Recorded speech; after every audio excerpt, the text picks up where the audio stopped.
So all of the vast amounts of money that are spent on detox and all of that are wasted because there's no ongoing planning. I think that's the thing for me, is I think when somebody goes in for a detox, there should be a proper care plan put together. Every time I hear someone say I'm going to detox and I question it, they nearly always say, well, yeah, I'm having my detox and then I'm going back to my flat. And the odd one or two I hear, okay, I'm going on to rehab. But in theory, a proper care plan's got to be put together to let that person know that he's not going to be on his own when he's finished his detox. Okay. What's the point of doing a detox if they're going to start drinking again straight away or using? Have there been any studies done about costings for this? Because obviously the government is going to say, yeah, but to move people out of the city is going to cost a fortune, etc., and we don't have money for that. But it seems to me that vast amounts of money are spent on policing, and we've seen Pete Davis in intensive care this week. There's always money to be spent to replace heart valves and things, but it seems to me that for many of these people it's too late. Well, there's been lots of statistics done, and one of the recent ones which have come out the same, but for every £1 spent on drug and alcohol rehabilitation and support, £5 is actually saved. As regards sending people out of Bristol to do their rehabilitation, it won't cost any more.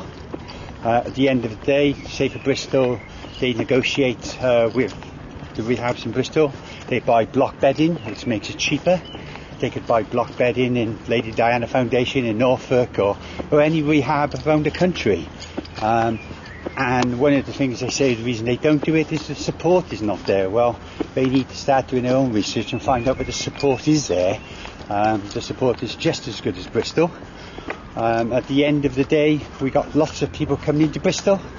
It's time to send some people out or give them the opportunity of going out.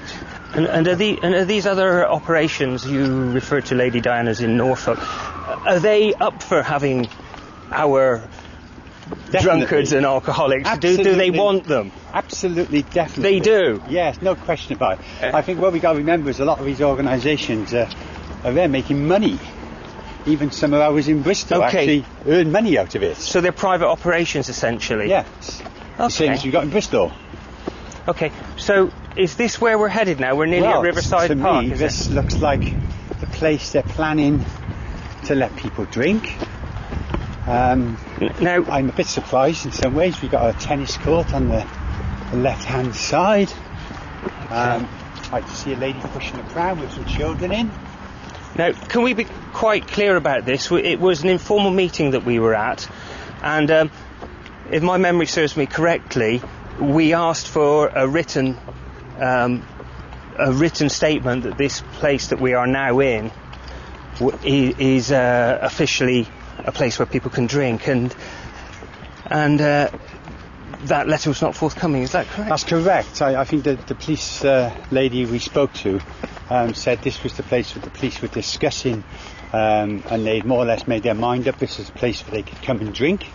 And as you know, when we asked for a letter to confirm that, just to make sure that we were sort of saying to our friends, clients on the street, you know, this is a place you can come and drink. But as you say, it was unforthcoming, so we're not quite sure really how official that is. Okay, but I'll tell you what we'll do now. I think we're heading towards the middle of it, and we'll just stand here and have a look, shall we? So we're in Riverside Park now, which is by the M32, and it's rather quiet, and we can see a young lady with her children walking past, and what immediately strikes me is how very remote it is. And it seems to me, and I don't know what you think about this, is that really the potential for trouble here is much, much, much greater than it would be on Turbo Island, because there is no public here. Yeah, it's very, what's the right word? It looks like a desert in some ways. There's very few people here. There's no shops. There's just green and trees, and basically that's it.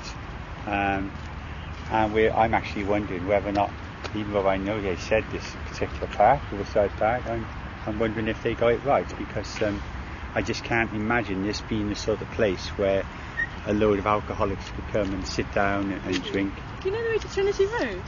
I do. Trinity. You're quite a long way from it, actually. If you go to the end of here, Trinity Police Station's on the other side. I really Pennywise Road? Trinity Road, I'm not so sure. That's where the Trinity Arts Centre is? Trinity Arts Centre? No, you won't know that, Chris. Pennywell Road. Okay, let's think. Pennywell It's sort of it's by Lawrence Hill, isn't it? I think so. Yeah, Lawrence Hill roundabout. Yeah, we need the Lawrence Hill roundabout for that. Which is that way. Oh, really? Have I gone too far? The next one is the Lawrence Hill roundabout, isn't it? Yeah. But if you're on about Pennywell Road, Pennywell Road is, you go down to the end here, turn left, you have the Salvation Army Logos House on your left hand side, go straight across, and that's Pennywell Road down by there. Oh, okay. Right, I know that's quite close, so I'll try Pennywell Road. While I've got you here, yeah, what are you doing? We're from Stokes Croft, and I don't know if you know Turbo Island. No, but just moved, actually. It's an area where there is a large street drinking fraternity in the centre of our community. And street drinking? Yes, and we have had chats with the police, and they are suggesting that perhaps this area here might be a place where street drinkers can gather and drink. How would you feel about that, and how safe would you feel if there was a dozen, maybe 10 or 20 street drinkers drinking? It could probably worry me a bit. Yeah, because our immediate impression is that it's very, very remote. Yeah, it feels more worrying than if it was in a public place. Okay. Because you feel like there's lots more people around, and they would look after. If anything happened, they might be able to help you out. Yeah. Whereas here, if you're just passing by and there's no one else around, then I would feel really threatened by having to pass by up to 20 drinkers. Thank you very much. Thank you. Thank you. Bye-bye. Bye-bye.